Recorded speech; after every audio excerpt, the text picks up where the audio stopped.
আমরা হরমুজ থেকে 25 nautical mile ধরে ছিলাম শারজার দিকে। তারপর আমরা আস্তে আস্তে এগোতে থাকি হরমুজের গেটের মানে যে এরিয়া থেকে টিএসএস বলে, টিএসএস এর যখন শুরু হয়, এই শুরু থেকে ওটা ক্রস করা পর্যন্ত ছিল 35 নটিক্যাল মাইল। সেটা আমাদের অতিক্রম করতে সময় লেগেছে 3.5 ঘন্টার মতো।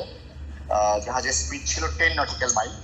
তো ইন দ্য মিন টাইম আপনার যখন আমরা 2 আওয়ারের বেশি সময় ক্রস করে ফেলি, হুট করে সাফা নেভি থেকে একটা ব্রডকাস্টিং হয় যে নর্মাল যে ব্রডকাস্ট গুলো ওরা করে যে till now this Hormuz is under control of Safa Navy.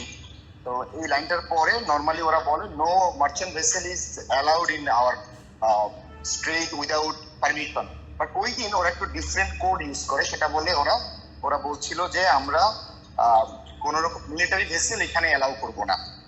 তো আমরা ভয় পাচ্ছিলাম যে আমাদেরকে এআইএস এ দেশকে টার্গেট করে আমাদেরকে বলে কিনা যে বাংলার জয়যাত্রা টার্ন ওভার দ্য কোর্স।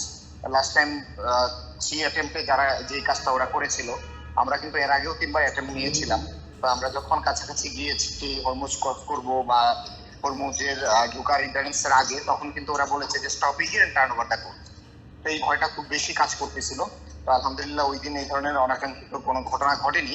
আমরা সেফলি এবং স্মুথলি হরমুজ স্ট্রেটটা ক্রস করে চলে আসতে পেরেছি।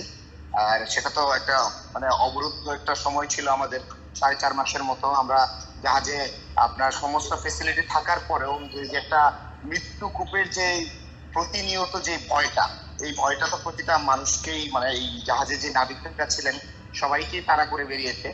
তো এই সবকিছু মিলিয়ে একটা সাফোকেটেড কন্ডিশনে সবাই ছিলেন। আর অ্যাকচুয়ালি ভাইয়া আমাদের যে সিফেয়ারার যে প্রফেশনটা, এটা কিন্তু খুব ডিফারেন্ট টাইপের। So we are train up from the at the very beginning. আমরা যখন একাডেমিতে ছিলাম, তারপরে আমরা শিক্ষানিবেশ অবস্থায় বিভিন্ন সাগর মহাসাগরে ভেসে বেরিয়েছি। তো এই জিনিসগুলোর সাথে আমরা ইউজ টু হওয়ার কারণে আমাদের এটা ওভারকাম করতে অতটা ব্যাক পেতে হয়নি। কিন্তু আমরা মানে যেটাকে বলে আমরা আমাদেরকে নিজেদেরকে প্রিপেয়ার করেছিলাম, সাথে আমাদের ম্যানেজমেন্ট ছিলেন। এবং এই হরমুজে কিন্তু শুধু আমরা একটা জাহাজই আটকে ছিলাম না, আরো অনেক জাহাজ ছিল, এখনো আছে। সো আমরা মানে সবাই একসাথে আছি, এই কারণটাতে একটু মনোবল পেতাম আর কি। যে শুধু যদি একটা জাহাজই হইতো, ধরেন আমরা অনেক সময় সোমালিয়ানরা জাহাজ ধরে নিয়ে যায়, ওইখানে একটা বা দুইটা জাহাজ থাকে, কিন্তু এখানে কিন্তু এরকম না। এখানে আপনার শত শত জাহাজ ছিল,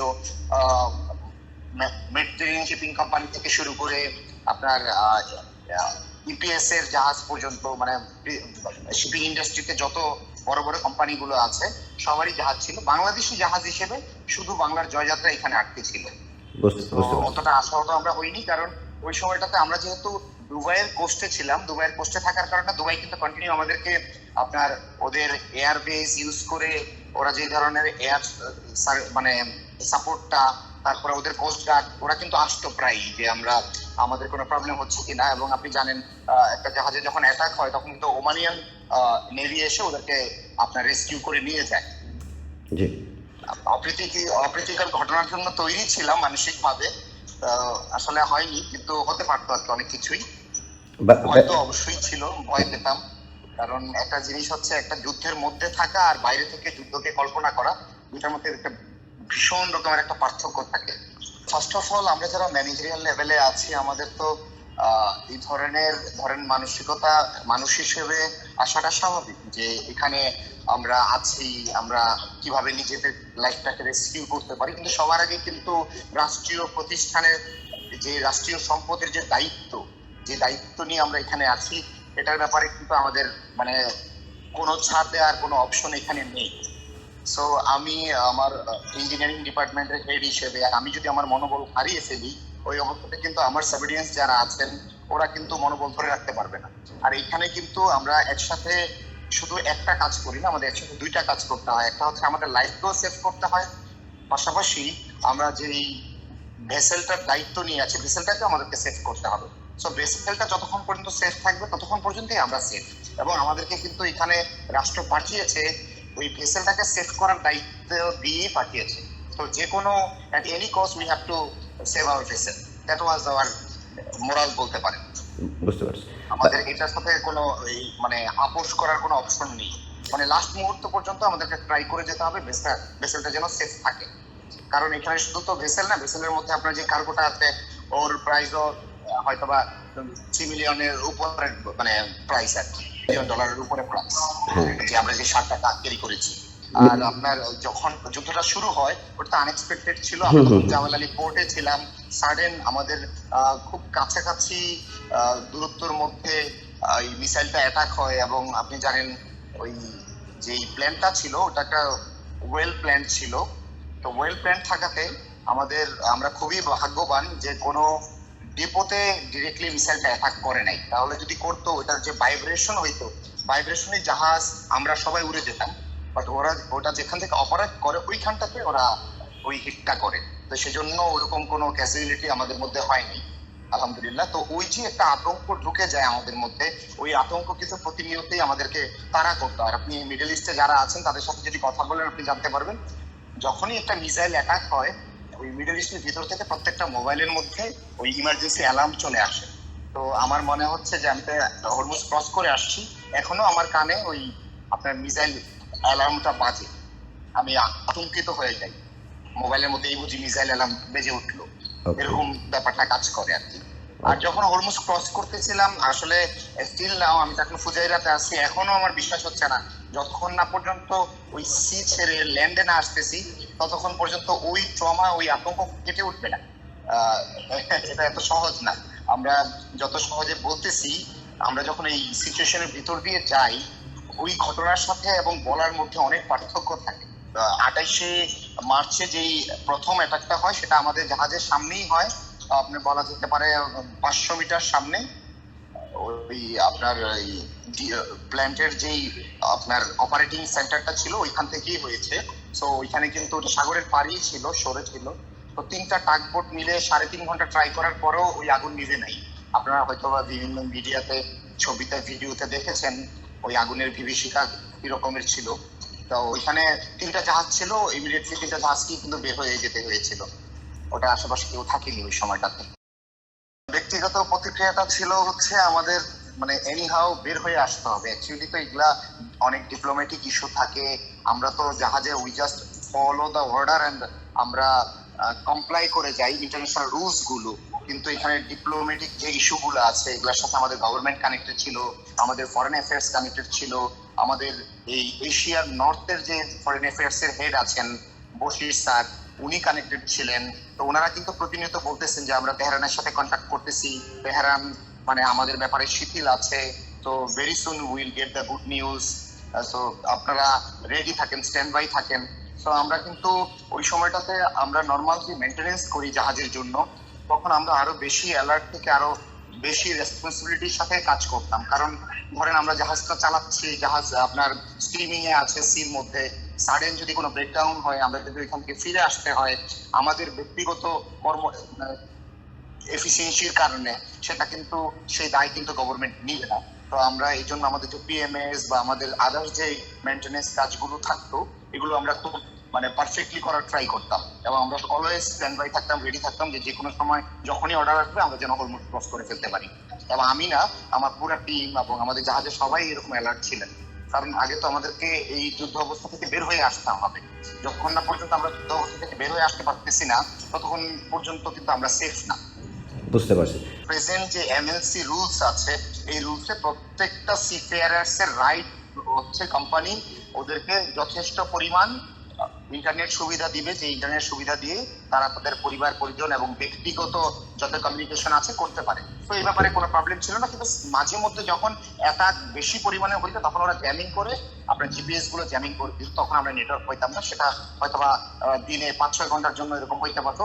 তো তখন ওই মোবাইলের দিকে তাকিয়ে থাকতে হতো যে কখন আপনার নেটওয়ার্ক আসতেছে, কখন আমরা ওই জিপিএস কানেক্ট হচ্ছে, এই আর কি। এতটুকু অপেক্ষা তো ছিলই। যখন আমি ওই হরমুজের জন্য আমরা মুভ অন করি, আমাদের এমডি স্যার ভার্বালি একটা অর্ডার করেন যে Rashed we have got the clearance, just proceed and মানে কিপ ইট সিক্রেট। তো এরপরে তখন আমার মাকে আমি জাস্ট কথা বলেছি যে কেমন আছো। তো আমরা তখন মানে আমেরিকাতে তখন হচ্ছে জাস্ট সকাল হয়েছে, তো সাধারণত আমি খুব সকালবেলা বাসায় ফোন করি না। আমার মা একটু স্ক্যার্ড ছিলেন যে তুমি তো সকালবেলা কেন ফোন করেছো। আমি বললাম যে তুমি ঘুম থেকে উঠছো কিনা জাস্ট জানার জন্য।